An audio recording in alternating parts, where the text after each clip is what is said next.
जिंदगी जियो ऐसे कि मिसाल बन जाए। ये ਜਿਹੜੇ ਸੰਘਰਸ਼ੀ ਯੋਧੇ ਆਉਣ ਵਾਲੇ ਸਮੇਂ ਦੇ ਵਿੱਚ ਇਹਨਾਂ ਦੀਆਂ ਮਿਸਾਲਾਂ ਦਿੱਤੀਆਂ ਜਾਇਆ ਕਰਨੀਆਂ ਵੀ ਉਦੋਂ 2020-21 ਦੇ ਵਿੱਚ ਆ ਹੋਇਆ ਸੀ ਤੇ ਆ ਯੋਧਿਆਂ ਨੇ ਜੰਗ ਲੜੀ ਸੀ। ਤੁਹਾਡਾ ਸਾਰਿਆਂ ਦਾ ਧੰਨਵਾਦ।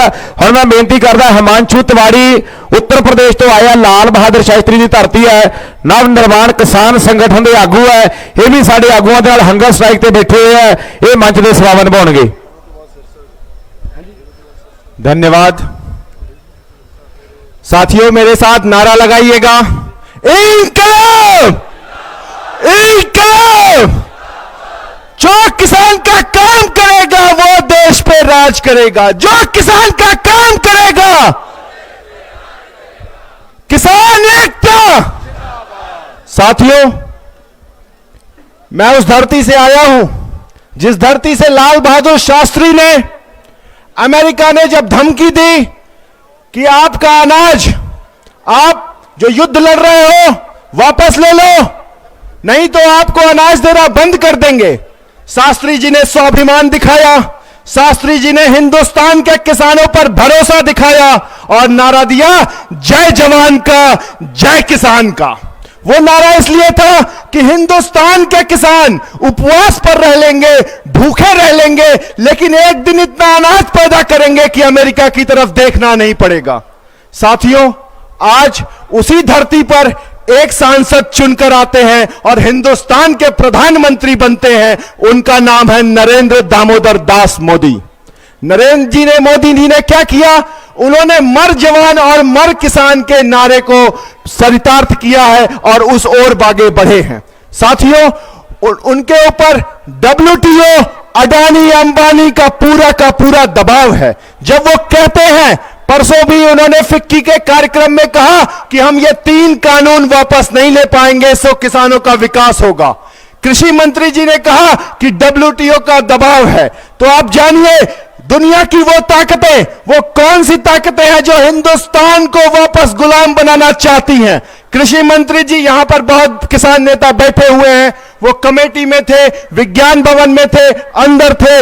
जब कृषि मंत्री जी बोल रहे थे कि इसमें कहां लिखा है बताइए, अडानी अंबानी देश के किसानों की जमीन लूट लेंगे। तो साथियों, मैं याद दिलाना चाहता हूं, नौजवान साथी इस बात को ध्यान देकर सुने, जब ईस्ट इंडिया कंपनी का चार्टर उठाकर देख लीजिए, हिंदुस्तान के जो मुगल बादशाहों ने उनको जो कागज पर मुहर मार कर दिया था, उस पर कहीं नहीं लिखा था कि ईस्ट इंडिया कंपनी हिंदुस्तान को गुलाम बनाएगी।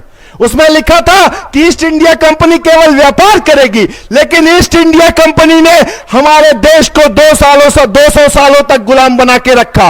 इस देश के लाखों लाख नौजवानों ने अपनी शहादतें दी हैं, हजारों किसानों ने अपनी शहादतें दी है।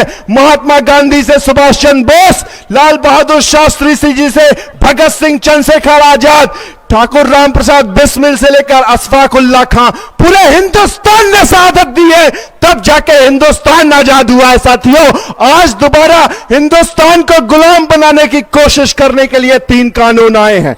इसलिए पंजाब के किसान, हरियाणा के किसान, उत्तर प्रदेश के किसान, उड़ीसा के किसान, तमिलनाडु, महाराष्ट्र, हर जगह के किसान एक होकर खड़े हुए हैं और यह लड़ाई संयुक्त किसान मोर्चा से आगे जाकर संयुक्त भारत की लड़ाई बन गई है। साथियों, जो नीति आयोग के, मैं पिछली बार भी मैंने भाषण में यही कहा था कि इन तीनों काले कानूनों को मांगा किसने है? देश के किसी एक भी किसान संगठन ने नहीं मांगा। मांगा है तो नीति आयोग के CEO ने मांगा है, अमिताभ कांत ने। उन्होंने कहा कि कोरोना काल ही सबसे अच्छा समय है जब ये कानून लाकर हिंदुस्तान में आगे बढ़ाया जा सकता है। अमिताभ कांत वही अमिताभ है जिन्होंने 3-4 दिन पहले कहा, हिंदुस्तान में टू मच डेमोक्रेसी है।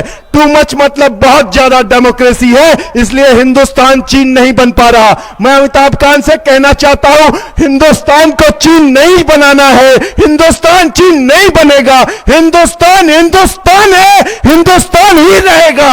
यह हिंदुस्तान के किसानों का कहना है। अमिताभ कांत जी, आप कह रहे हो टू मच डेमोक्रेसी है, हिंदुस्तान के किसान कह रहे हैं, नौजवान कह रहे हैं, यहां डीप डेमोक्रेसी है। हमारा गणतंत्र हजारों सालों का है, हमारा लोकतंत्र हजारों सालों का है, इसको कोई मोदी, कोई अंडानी, कोई अंबानी, कोई WTO, कोई अंग्रेजी ईस्ट इंडिया कंपनी, कोई दुनिया की महारानी छीन नहीं सकती। हमारी आजादी हमने लड़कर ली है। हम अपने खेत और खलिहान को बचाने की लड़ाई भी अहिंसापूर्ण लड़कर ही लेंगे। साथियों, मैं एक बात और कहना चाहता हूं कि कल एक समाचार में यह न्यूज था कि अमेरिका में कुछ लोगों ने किसानों के समर्थन में महात्मा गांधी की मूर्ति तोड़ी। मैं नौजवान के तौर पर यह कहना चाहता हूं कि जिन्होंने भी यह कायरतापूर्ण काम किया है वो किसान के हक में नहीं है।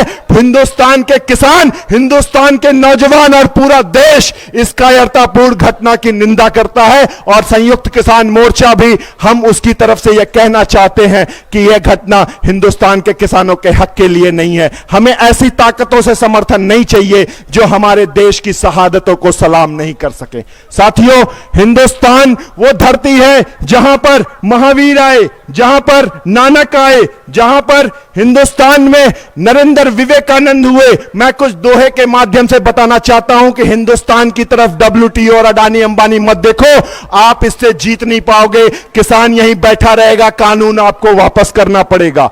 यहीं आदि गुरु प्रकट हो, करते मार्ग प्रशस्त, साधु औलिया पीर सब, सूफी संत फकीर, मिली सभी को यहीं पर मस्ती की जागीर। जो सबकी रचना करे, लिखे सभी के लेख, उसे प्रेम से देख सके तो देख। महावीर आए यहीं देने सम्यक ज्ञान, गौतम बुद्ध बने यहीं, मिला यहीं निर्वाण। यही दसों गुरु गुरुमुखी, सतश्री बसे अकाल। यहीं बैठ नानक कहे, जो बोले सो निहाल। नाम शब्द का रूप है, शब्द नाम का सार। नानक नाम जहाज है, दुखिया सब संसार। दर्शन हित होकर विकल, राम कृष्ण चिल्लाए। मां हंसा मोती चुगे, या भूखा मर जाए। राम कृष्ण के शिष्य को मिला सत्य आनंद, यहीं बैठकर नरेंद्र हुए विवेकानंद। रमण ऋषिश्वर को यही हुआ तुरी सुज्ञान। ऊपरी तुर्यातीत है, निर्गुण देश महान, निर्गुण देश महान। यह हिंदुस्तान की ताकत है साथियों, जहां समय समय पर करतार सिंह सराभा, भगत सिंह, चंद्रशेखर आजाद, सचिन सन्याल, बाघा जतिन, महात्मा गांधी, सुभाष चंद्र बोस समय समय पर पैदा होते रहे हैं। और ये 1920 में जब महात्मा गांधी किसानों का आंदोलन कर रहे थे, असहयोग आंदोलन का कर रहे थे अंग्रेजों की सरकार से, तो भी उनको देश विरोधी कहा गया था। आज 2020 है, हिंदुस्तान के किसान जब किसानों के हक के लिए लड़ रहे हैं, उन पर भी देश विरोधी सवाल उठाया गया है। 100 साल में सत्ता बदल गई, व्यवस्था नहीं बदली साथियों। उस व्यवस्था परिवर्तन की लड़ाई हिंदुस्तान की किसानों की यह लड़ाई बनेगी। मैं नौजवानों से अपील करना चाहता हूं, जब आप अपने गांवों को जाइएगा, अपने जिलों को जाइएगा, अपने राज्यों को जाइएगा, तो जो नौकरशाह बैठे हैं, जो अफसर साहब बैठे हैं, उन तक जाके जो बाबू बैठे हैं जिन्होंने किसानों की पगड़ी को उछाल दिया है, हमें उस किसान के सम्मान को लेने उस गांव गांव के ब्लॉकों पे, जिलों पे, मुख्यालयों पे जाना होगा। किसान का सम्मान, दिल्ली में आपने जो पगड़ी उछाल रखी है, उस सम्मान की लड़ाई को लड़ने हिंदुस्तान का किसान और नौजवान आया है। साथियों, इसी के साथ मैं अपनी बात समाप्त करूंगा। जय हिंद, इंकलाब जिंदाबाद, भारत माता की। सत श्री अकाल। बहुत बहुत धन्यवाद जी इन्हां दा। हुण मैं बेनती करांगा